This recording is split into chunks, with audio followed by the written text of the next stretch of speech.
Good morning.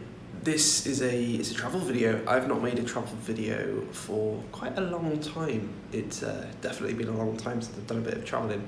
It's not going to be the normal travel. I'm simply going from Dubai International to London Heathrow, back to my home in the UK. And yeah, I'm not really sure what to expect. So I thought I'd do a bit of a search on YouTube to see what to expect and couldn't really find anything. So that's why I'm going to try and make a video and just share my experience.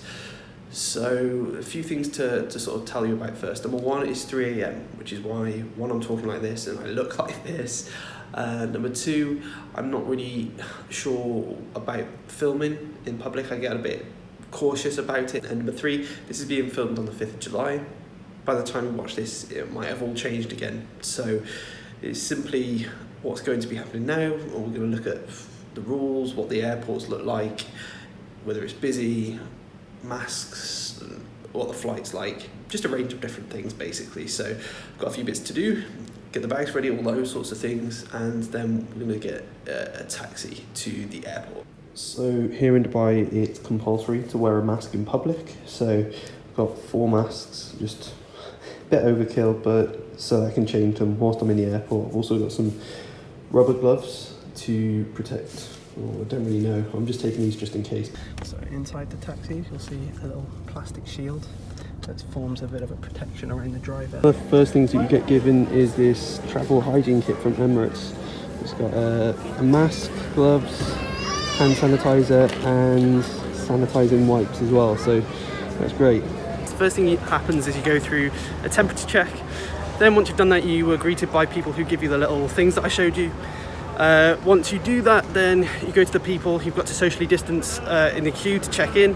When you check in, there is a shutter type thing to protect the person who's serving you and putting the bags on and things like that. And yeah, so now we're going to go through the customs. So after going through baggage, everything was pretty much normal other than the normal social distancing procedures and masks and all those bits and pieces.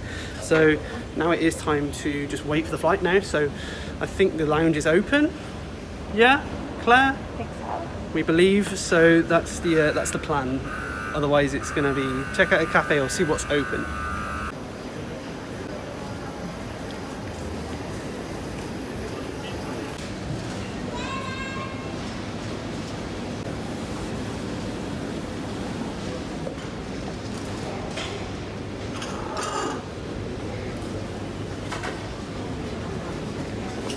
And you have to scan for the menu, so you don't have to touch things.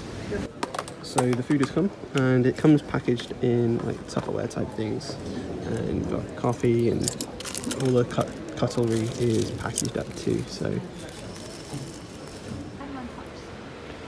there's still quite a few things that are closed at the moment, but that could just simply because of the time. It's still very early at the moment, and yeah, so now just getting ready to go on board and see what that's like. This mask, I need a new mask. They do this staggered entry basically to avoid everyone crowding together.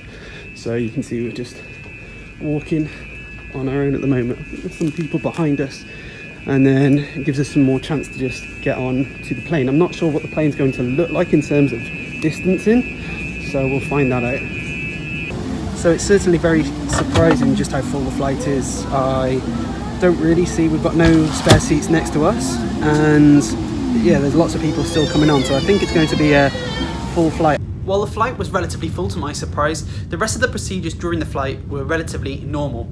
Food was still served, and we received a snack to start off with, followed by a main meal later on.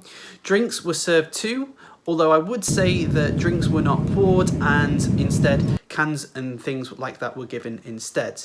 In-flight entertainment was still the same, with a range of different films available. When I landed in London, social distancing measures were still in place, with a range of different signs seen throughout the airport.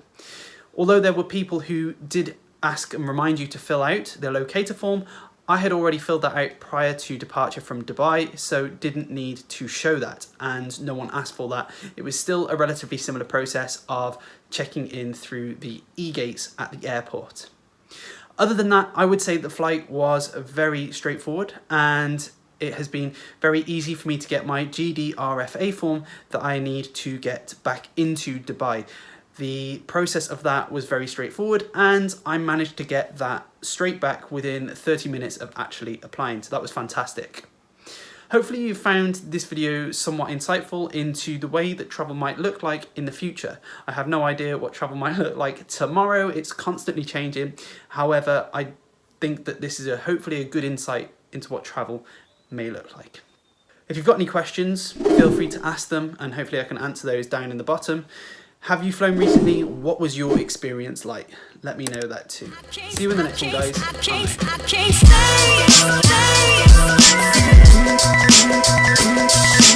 Bye.